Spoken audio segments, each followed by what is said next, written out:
morning. This is a very exclusive group of worshipers. Good for you to come out in the cold to be here in this day between Christmas and New Year's. I hope your Christmas was happy and peaceful. And I recognize almost everybody. If there's anybody new here, we'd love you to introduce yourselves if that feels right. Or not, it's fine. I see Tatum is here to take care of Raphael. Maybe some people will want to go with you.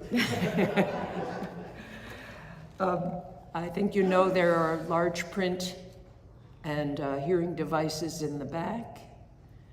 We have a coffee hour, so there'll be more time to say hello to everybody. And trying to think of what else I'm supposed to, I have to say that the announcements are in here. I have no announcements. I wonder if anybody else does. Mary Blanton was supposed to be the service coordinator, and she always has an announcement, but she wasn't well today, so that's why I'm here. So if there are no announcements, let's do it. Let's sing together. Mary did pick out 3 poems to send me so that I'd have opening words. I chose one by Mary Oliver that I had never seen before. And speak about not studying war. I couldn't help but think that when I finished the poem, that she didn't miss a minute of her life. And she just studied what was in her presence or what she was in the presence of. So it's a lovely poem. It's called Snowy Night. Last night, an owl in the blue dark tossed an indeterminate number of carefully shaped sounds into the world, in which a quarter of a mile away I happened to be standing. I couldn't tell which owl it was, the barred or the great horned ship of air. It was that distant. But anyway, aren't there moments that are better than knowing something and sweeter? Snow was falling, so much like stars filling the dark trees, that one could easily imagine its reason for being was nothing more than prettiness. I suppose if this were someone else's story, they would have insisted on knowing whatever is knowable, would have hurried over the fields to name it, the owl, I mean. But it's my story, this poem of the night, and I just stood there listening and holding out my hands to the soft glitter falling through the air. I love this world, but not for its answers, and I wish good luck to the owl, whatever its name, and I wish great welcome to the snow, whatever its severe and comfortless and beautiful meaning.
Good morning, how are you? You know, it's before COVID happened, before there was a camera here, before I was used to seeing my face, my own face looking back at me when I preached. It was a nice feeling to be able to not have a camera right here, but it's also a beautiful thing that it's here. I was laughing when we first started doing it. I made so many mistakes with the camera. I would get nervous. All the mistakes that happen in real life, we just forget. We kind of walk over. But when it's on tape and you can look at it, I just got so nervous. Oh my God. Anyway, it is nice to be together. It is nice to be at the end of 2025. It's nice to be looking at the beginning of 2026. Good morning and good Sunday. I hope that this new day finds you well. Today is Sunday, December the 28th, and the title of this morning's reflection is Reflect, Resolve, Release. It turns on a poem by a woman named Becca Stevens. She wrote, "Keep those wild eyes open. Keep them young and bright." It's good advice. In a few minutes, I'm going to share part of this poem with you to see what you think about it in 3 different ways. I'm going to ask you to fix your final reflections, if you will. I'm going to ask you to solidify your thoughts by writing them down on the white pieces of paper that came out with your orders of service. I want to collect them towards the end of the sermon and towards the end of the reflection, and then I'm going to burn them in the back of the church so we can release them, and then I'm going to take the ashes and wash the ashes into the river without falling into the freezing water. Before we do this, though, I want to talk about the word solidify. I love this word. I borrow it from an artist named Sheryl Crow. She wrote a song entitled Solidify back in 1993. The words are these: pouring in and around the great wellspring of simple feeling, I need bearing in the face of your cool, cool fire. Walking backwards with the pounding of your voice makes my soul tired, and concrete is as concrete doesn't. Voices can drown. Why should I? Why should I? Why should I solidify and make me real so that you can see me? It's a funky tune. Her meaning wasn't clear to me at first, especially the line about concrete. Concrete is as concrete doesn't. Who knows what that means? When I listened further, when I listened more deeply, other things seemed to clarify. She wrote, I guess you thought I'd throw confetti at your parade of lovely thoughts. And I guess you'd thought I'd shine some good morning in some good morning, Jack. Surprise. She was disappointed, and she disappointed someone else at the same time.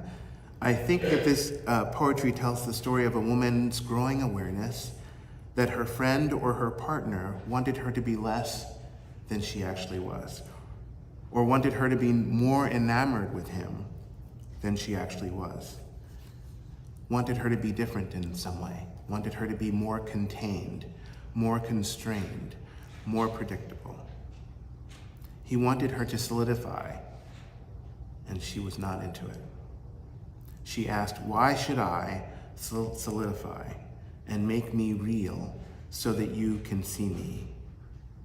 Why can't he just accept her for who she is on her own terms? I like this song a lot, but I like it theologically.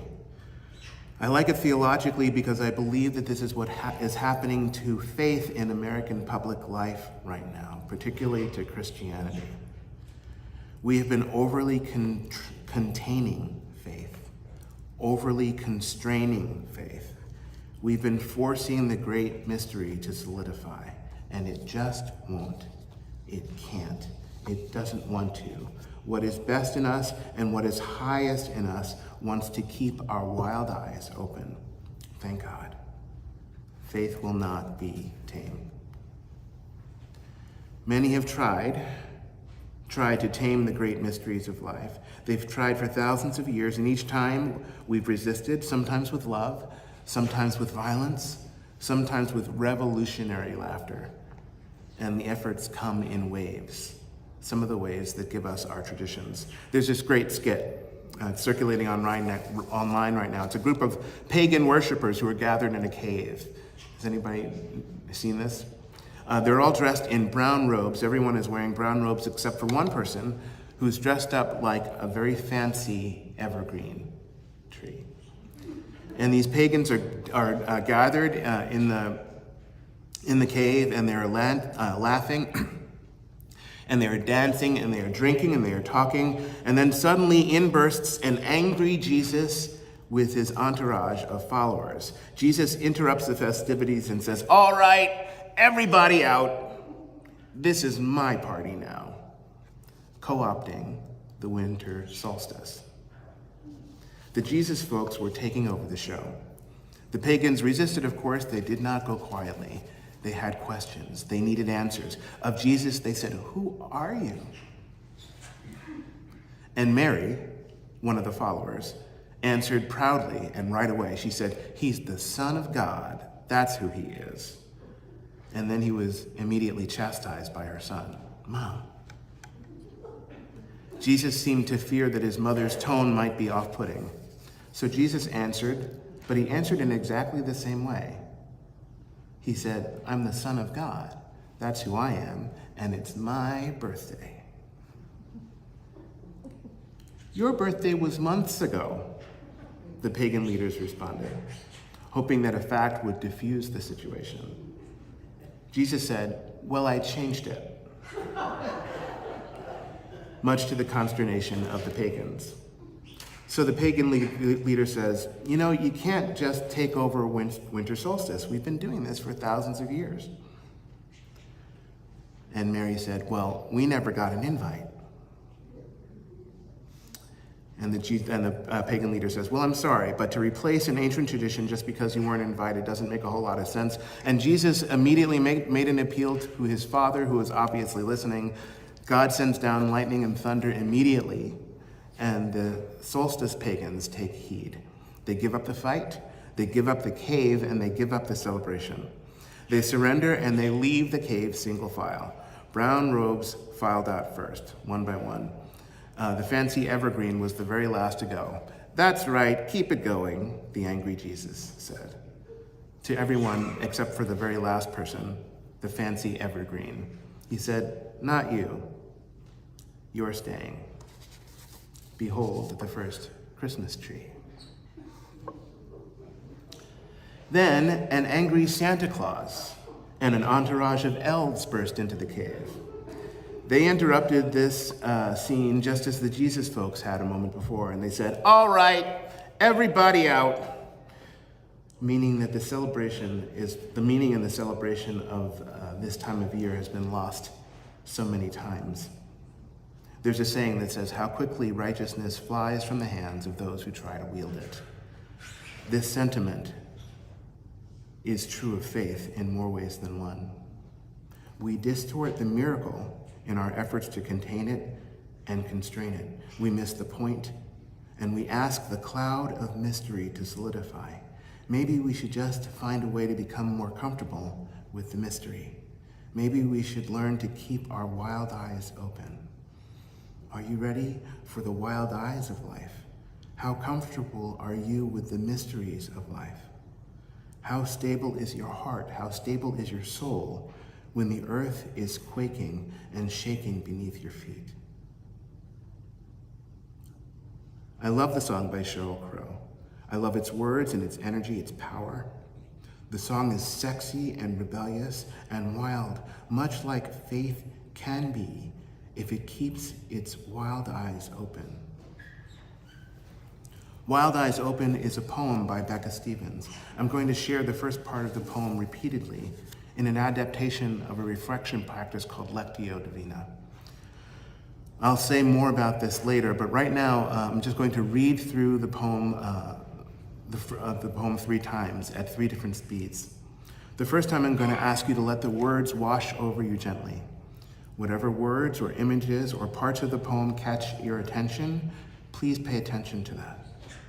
Allow yourself to not know what they mean exactly. Allow yourself to walk into the mystery. Don't solidify.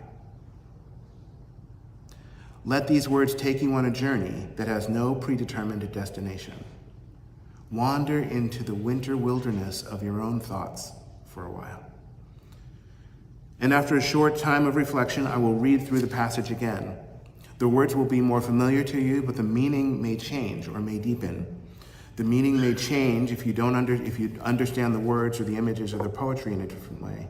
And the meaning may deepen if you receive the poetry in the same way, but you have changed in the few short moments between the first reading and the second. Please pay attention to these changes. They are telling you who you are. After another short reflection, I will read through the passage one last time. What does this poem mean to you now? Where has this journey taken you? Have you resisted the journey, resisted its changes, its processes, somehow? Ask these questions of yourself without judgment. Ask these questions without pride. Ask only with the soul's curiosity to learn what it does not yet know, or to remember that which it has forgotten. I'm going to share the first part of the poem repeatedly. Let the words wash over you. See if something catches your attention.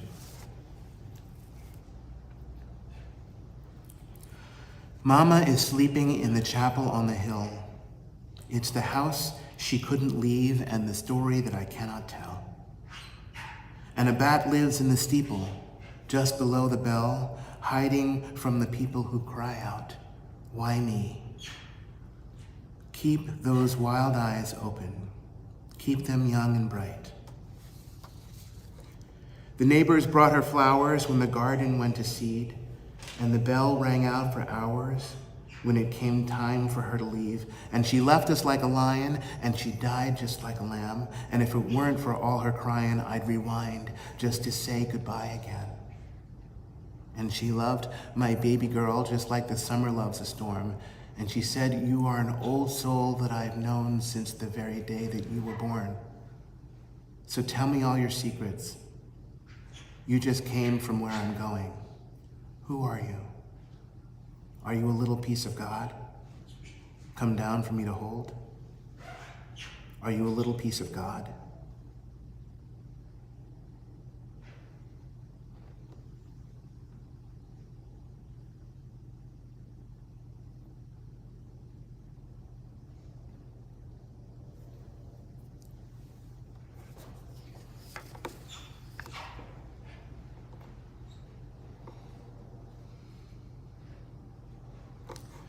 Mama is sleeping in the chapel on the hill. It's the house she couldn't leave and the story that I can't tell. And a bat lives in the steeple just below the bell, hiding from the people who cry out, "Why me?" Oh, keep those wild eyes open. Keep them young and bright. The neighbors brought her flowers when the garden went to seed, and the bell rang out for hours when it came time for her to leave. And she left us like a lion, and she died just like a lamb, and if it weren't for all her crying, I'd rewind just to say goodbye again. And she loved my baby girl just like the summer loves a storm, and she said, "You're an old soul that I've known since the very day that you were born, so tell me all your secrets. You just came from where I'm going. Who are you? Are you a little piece of God? Come down for me to hold? Are you a little piece of God?"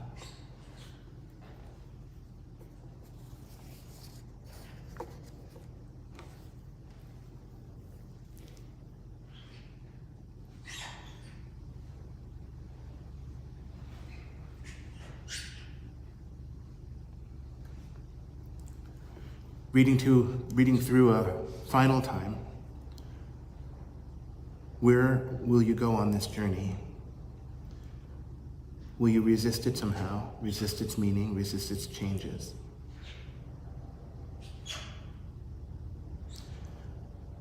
Mama is sleeping in the chapel on the hill. It's the house that she couldn't leave, and the story that I can't tell. And a bat lives in the steeple just below the bell, hiding from the people who cry out, whiny. Keep those wild eyes open. Keep them young and bright. The neighbors brought her flowers when the garden went to seed, and the bell rang out for hours when it came time for her to leave. And she left us like a lion, and she died just like a lamb. And if it weren't for all her crying, I'd rewind just to say goodbye again. And she loved my baby girl just like the summer loves a storm. She said, "You are an old soul that I've known since the very day that you were born. So tell me all of your secrets. You just came from where I'm going. Who are you? Are you a little piece of God come down for me to hold? Are you a little piece of God?" Take a moment, will you, and write down on the white piece of paper that came with the order of service, the one that says reflect, resolve, release. Write down what you can release, what you learned from this poem, but what you can let go of as we move from 2025 into 2026. The melody is simple. It goes, hands open to the day. Breathe in, breathe out. Can we try that? Hands open to the day. Breathe in, breathe out. Hands joined as if to pray. Breathe in, breathe out. Arms reaching to the sky, then circling around, down to the earth. Eyes lifted to the light, to the light. That's all of it. Hands, branches catching rain. Breathe in, breathe out. Then rising like a star of rain. Breathe in, breathe out. Arms reaching to the sky, then circling around, down to the earth. Eyes lifted to the light, to the light.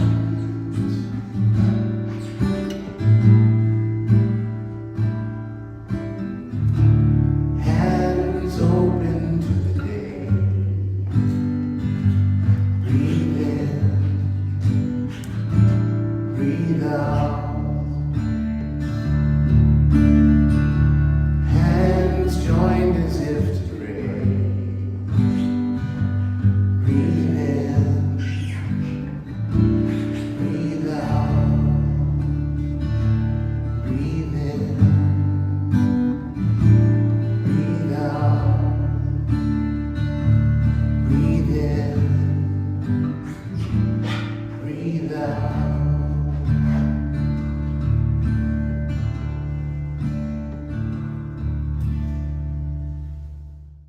Imagine a fire in the distance, a beautiful raging fire. And imagine that we are 15 years old and we are at camp. We are at summer camp for 3 weeks, and it's the last day of summer camp. And we have 2 pieces of paper, and one piece of paper we're going to keep with us, and we say we take from the spirit fire love, joy, justice, peace, friendship. And we give to the spirit fire, we release that which we're no longer going to hang on to after this year passes. Let ourselves resolve and release that which we need to let go of in order to move into this new year, new year of strength and new possibility with faith and power and wisdom and patience and courage. May it be so. Blessed be, and amen.